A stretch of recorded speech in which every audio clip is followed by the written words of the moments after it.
बेघर माँ। मोहन और उमेश दो भाई थे। छोटे होते वक्त ही उनके पिता का देहांत हो गया था। उनकी माँ ने बड़ी ही मुश्किल से उनका पालन पोषण किया। बड़ा होने के कारण उमेश की शादी पहले ही हो चुकी थी। वह अनपढ़ होने के कारण खेती का काम ही किया करता था। वहीं मोहन पढ़ाई में बहुत अच्छा था और इसी कारण उसकी शहर में नौकरी लग जाती है।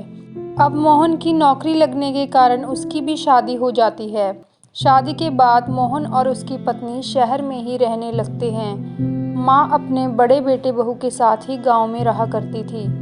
मोहन की पत्नी का स्वभाव अच्छा नहीं था। वह घर का कोई काम न करती और मोहन से भी बहुत झगड़ा किया करती। अगर मोहन पलट कर जवाब देता तो वह आत्महत्या करने की धमकी देकर उसे चुप करा दिया करती और ऊपर से मोहन बेचारा खुद ही घर के सारे काम करता। एक बार की बात है कि माँ बहुत बीमार हो जाती है और उधर से फसलों को काटने का समय होता है।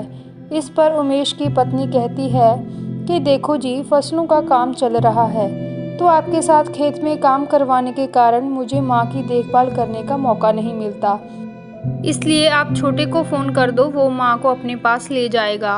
उमेश मोहन को फ़ोन कर देता है। मोहन आकर माँ को ले जाता है। मोहन की पत्नी को यह बात बिल्कुल भी पसंद नहीं आती। वह माँ की देखभाल करना तो दूर, उससे बात भी न करती। मोहन बेचारा खुद ही घर के काम करता और खुद ही माँ की देखभाल करता, फिर ऑफिस जाता और आकर फिर से घर का काम करता। इस बात का पता मोहन की माँ को नहीं था कि वह घर का सारा काम करता है। एक दिन मोहन बर्तन साफ कर रहा होता है कि वहाँ पर उसकी माँ आ जाती है। वह उसे बर्तन धोता देखकर रोने लगती है और उससे कहती है कि तुम छोड़ो बेटा, मैं करती हूँ। मोहन भी रोने लगता है। अब मोहन की पत्नी जल्दी से जल्दी माँ को वहाँ से भेजना चाहती थी, तो इसलिए वह चालें चलने लगती है। एक दिन वह अपनी सारी साड़ियाँ फाड़ लेती है और मोहन को दिखाती है कि यह देखो, तुम्हारी माँ ने मेरी सारी महंगी साड़ियाँ फाड़ दी। मोहन की माँ गिड़गिड़ाकर मोहन को कहती है कि नहीं बेटा, यह मैंने नहीं किया। तो मोहन कुछ नहीं बोलता और अकेले में माँ को कहता है कि माँ, मुझे सब पता है।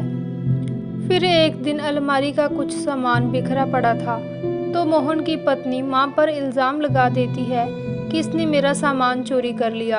वह माँ को घसीटते हुए अलमारी तक ले जाती है और कहती है, ये देखो, ये सब तुमने किया है, तुम चोरनी हो। यह देखो, सारा सामान कैसे बिखार दिया तुमने। वह उससे घर का सारा काम करवाती और ऊपर से भला बुरा बोलती। यह सब देख मोहन फैसला करता है कि वह अपनी माँ को अपने गांव छोड़ आए, क्योंकि वह भी हर रोज अपनी माँ को ऐसे दुखी होते नहीं देख सकता था। इसलिए वह अपने बड़े भाई को फ़ोन कर देता है कि वह अपनी माँ को छोड़ने आ रहा है। उमेश इसके बारे में अपनी पत्नी को बताता है, तो वह कहती है कि उसकी माँ ने पढ़ा लिखा कर मोहन को तो नौकरी पर लगवा दिया और आपको अनपढ़ ही रख लिया। अब वह हम पर बोझ बन रही है। अपने लाडले के पास क्यों नहीं रहती? अगर आप भी पढ़े लिखे होते तो हम खेती के साथ मगजमारी क्यों करते? उमेश भी उसकी हाँ में हाँ मिलाता है और कहता है कि हाँ, माँ ने घर के काम करवाने के लिए मेरा स्कूल जाना बंद करवा दिया था।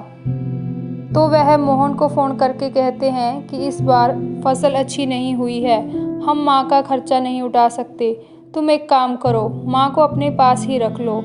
और मोहन कह रहा था कि वह माँ को अपने पास नहीं रख सकता, वह उसे छोड़ने आ रहा है।